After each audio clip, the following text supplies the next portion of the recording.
একবার মাখো মাখো বৈষ্ণবে তোমরা চরণ ধুলি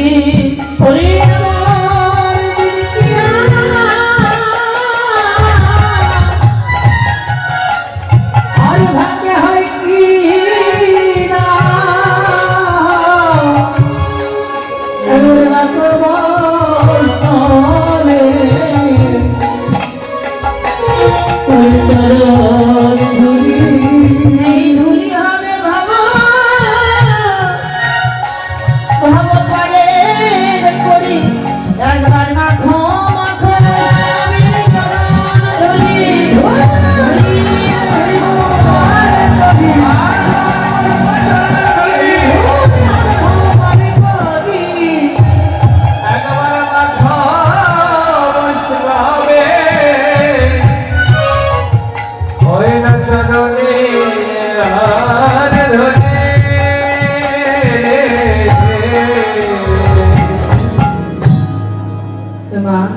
এই জগতের সংসারে যেজন আমার ভগবানকে ভালোবাসি ভগবান তাকে কেমন করে কাঙ্গাল করে দেয় গো। ওই নদিয়ার নাগরিকটি সদ্গুরু চরণ আশ্রয় করেছিল বলে গুরুর কৃপা হয়েছিল বলে মাধুর্য রূপ নয়নে দর্শন করেছিল। দেখুন ভগবানের দর্শন পেতে হলে সদ্গুরু চরণ আশ্রয় না করলে ভগবানের দর্শন পাওয়া যায় না। আমাদের নয়ন কয়টি মা? নয়ন হচ্ছে তিনটি, একটি জ্ঞানীর নয়ন, একটি অনুরাগী নয়ন, আর একটি হচ্ছে দিব্য নয়ন। কোন ভাগ্যবান ভাগ্যবতী যদি সদ্গুরু চরণ আশ্রয় করিয়া দিব্য নয়ন লাভ করতে পারি তাহলে গৌরের এই মাধুর্য রূপ নয়নে দর্শন করিতে পারে।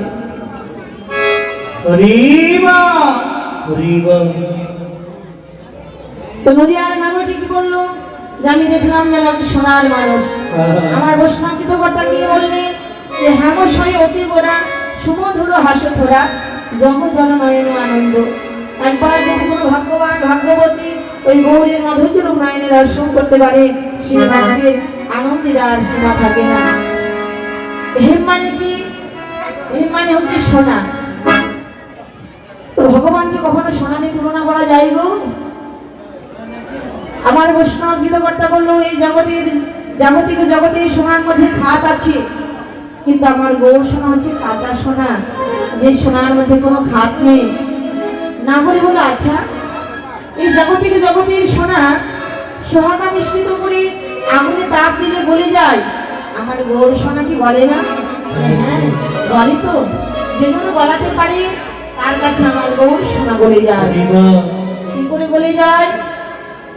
যে জন্য নয়নে জলে আমার গৌরকে ডাকার মতো ডাকিতে পারে, যে জন গৌর বিনে আনে জানি না, যে জন গৌরীর কাছে কেঁদে কেঁদে বলে গৌরে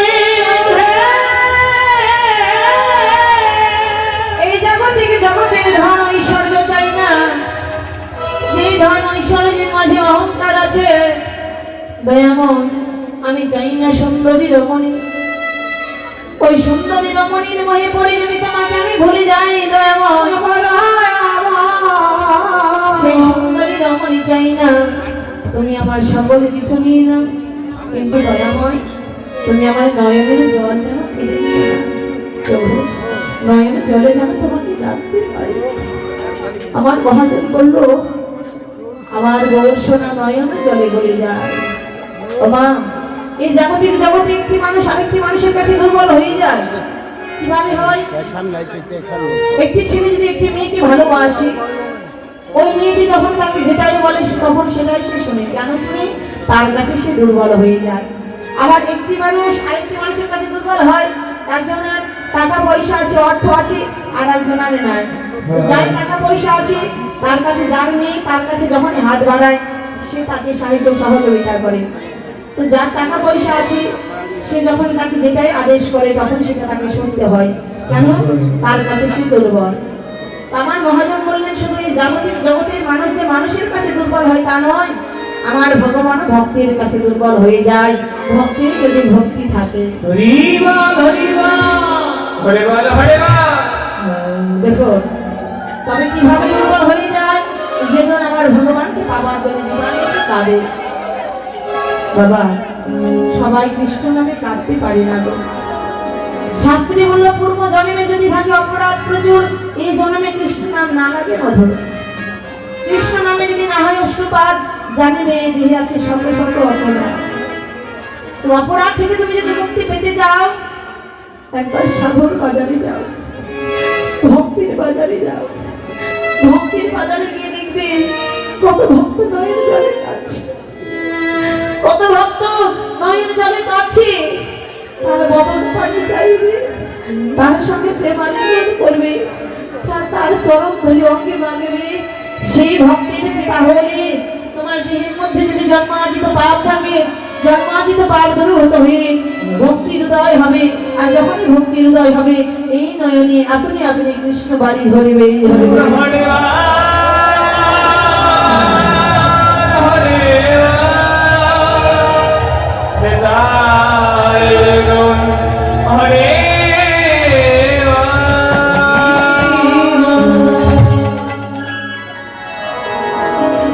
তবে আমাদের সকলকে সদ্গুরু চরণ আশ্রয় করতে হবে না। বলে আশ্রয় করিয়া ভজে তারে কৃষ্ণ নাহি দেয়, যে আর জীব মরে অকারণে। সদ্গুরু চরণ আশ্রয় না করলে আমার ভগবান পাওয়া যায় না। কেননা গুরু হচ্ছে মাধ্যম। ভগবান বললেন আমাকে সরাসরি পাবে না, আমাকে যদি পেতে চাও তাহলে গুরুরূপে যে মাধ্যম আছে সেই মাধ্যমকে চরণ ধরো, তাহলে আমার কৃপা পেয়ে যাবে। গু মানে হচ্ছে অন্ধকার, রু মানে হচ্ছে আলো। দীক্ষা অর্থাৎ দিক নির্দেশনা করা। তুমি সদ্গুরু চরণ আশ্রয় করবে, গুরুদেব তোমাকে দিক নির্দেশনা করে দেবে কোন পথে গেলে আমার ভগবান পাওয়া যায়। ওই নদীয়ার নাগরটি বললো না দিদি, আমি দেখলাম জানো সেই মানুষটি সোনার মানুষ। শুধু তাই নয়, আমি কি দেখলাম জানিস, সেই মানুষটি যেন পিরিতি বিমরতি। বলে পিরিতি